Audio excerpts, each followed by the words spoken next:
آپ سمجھتے ہیں کہ یہ جائز ہے؟ نہیں، یہ بالکل جائز نہیں ہے. میں سمجھتا ہوں یہ کسی کا ایجنڈا تو ہو سکتا ہے لیکن یہ وکلا کی آواز نہیں ہو سکتی ہے. ہم بار کو، کالے کوٹ کو کسی ایسی اس میں مذموم حرکت میں شامل نہیں کرنے دیں گے اور نہ ہی ہم اس کو کاؤنٹرنس کر سکتے ہیں. دیکھیے، جہاں تک تعلق ہے 9 ججز کا جو بینچ بنایا گیا ہے، وہ اس کی آپ دیکھیں بیک گراؤنڈ ذرا دیکھیے گا.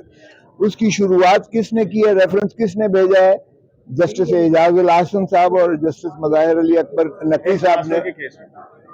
جس کیس میں بھی ہے انہوں نے ایک علیحدہ بنا کے انہوں نے ایک چیف جسٹس صاحب کو بھیجا کہ آپ اس کو سو موٹو لیجئے گا، یہ ایک نیشنل ایشو ہے جو فنڈامنٹل رائٹ سے جو ہے ماخذ ہے.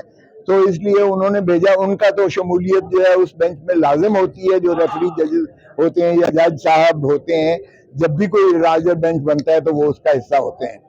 ایک بات. دوسری بات یہ ہے جہاں تک تعلق ہے کہ 2 ججز کو نہیں بیچ میں شامل کیا گیا، تو دیکھیں یہ ایک تو پریروگیٹو ہوتا ہے چیف جسٹس کا. دوسرا صرف ایک کیس تو نہیں ہے نا بھائی، سبھی جج برابر ہوتے ہیں سپریم کورٹ کے. کوئی سینئر جونیئر نہیں ہوتا ہے. جب سنتے ہیں سن لو نا. حسین صاحب، اب مسلسل جسٹس گلزار کے دور سے دیکھا جا رہا ہے کہ سینئر ججز کو ڈسکریج کیا جاتا ہے اور جونیئر ججز جو ہیں عدلیہ عدلیہ میں لائے بھی جاتے ہیں اور اہم بینچوں میں ایک مخصوص بینچ کے سامنے تمام مقدمہ لگائے جاتے ہیں. دیکھیں یہ آپ کہہ سکتے ہیں لیکن میں سمجھتا ہوں کہ سبھی جج جو ہے وہ ماشاءاللہ جو سپریم کورٹ لیول تک آتا ہے ان کے اختیارات بھی برابر ہوتے ہیں اور جوڈیشل فنکشننگ میں کوئی بڑا چھوٹا نہیں ہوتا ہے. ان کا فیصلہ اتنا ہی مؤثر ہو. سن لیں ذرا، سن لو دیکھیں نہیں اچھا سن تو لو یار.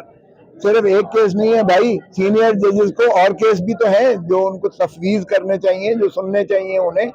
ملک اور قوم جو ہے وہ متمنی ہے کہ خدا را انصاف کے جو ہے ایوانوں میں ان کو انصاف ملنا چاہیے. لوگ بلک رہے ہیں، انصاف نہیں مل رہا ہے. کیا بہتر نہ ہوتا کہ فل کورٹ بن جاتی؟ نہیں تو پھر باقی کیس سارے جو ہے وہ کھو کھاتے چھوڑ دو. دیکھیں پہلے ہی بہت زیادہ 2 بجے کے بعد بیٹھ رہے ہیں، کوئی کیس نہیں ہے. نہیں یار دیکھو، آپ کا کیا خیال ہے کہ یہی ہوتا ہے ججز کا فنکشن جو عدالت میں کرتے ہیں؟ او بھائی صاحب غلط فہمی نکال دیں. ججز جا کے پھر فیصلے لکھتے ہیں. فل کورٹ نہیں بننا چاہیے. میں یہ نہیں کہتا ہوں، یہ چیف جسٹس کا پریروگیٹو ہے، لیکن 9 ججز کیا کم ہیں؟ کیا وہ اختیار جانبداری سے استعمال ہونا چاہیے یا غیر جانبداری سے، یا کوئی پرنسپل ہونا چاہیے لارجر بینچز کی کانسٹیٹیوشن کا؟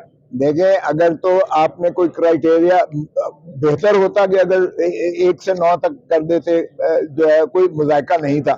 لیکن اگر چیف جسٹس صاحب نے یہ مناسب سمجھا کہ سینئر ججز دیگر مقدمات کے لیے بھی وہ جو ہے ان کو واگزار اسپیئر کیا جائے، تو میں نہیں سمجھتا کہ اس میں کنٹروورشل کیا جائے. دیکھیں ایک بات، یہ بڑی ظلم ہے جو کہ اگر آپ نے انصاف کے ایوانوں سے عوام کا اگر اعتماد اٹھ گیا تو خانہ جنگی ہوگی، خانہ جنگی ہوگی، رول آف لا کی نفی ہو جائے گی.